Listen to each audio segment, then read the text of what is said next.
Ayan, magluluto tayo ng nilagang mani. Ayan. Pang merienda. Ayan. Para isang lutuan na lang. Tapos, nagluluto tayo ng pritong isda. Pangtanghalian naman yan.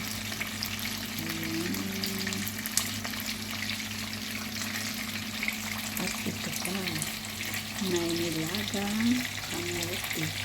Ayan, pang-almusal naman yan. Ayan. Para sabay-sabay na ang luto. Ayan. Isang puntahan na lang sa kusina, diba? Ayan, maghapon yan.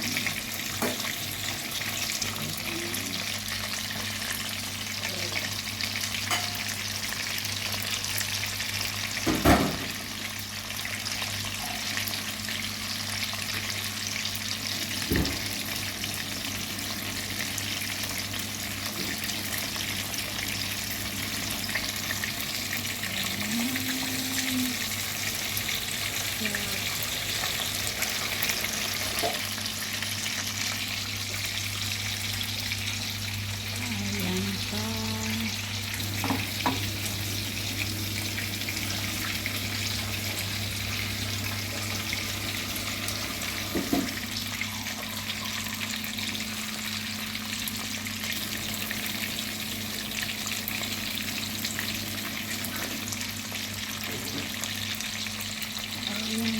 Ayan na, malapit na siya. Ayan.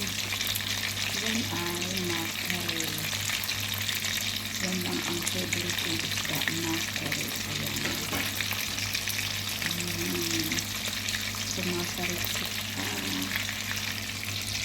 Ayan, ayan.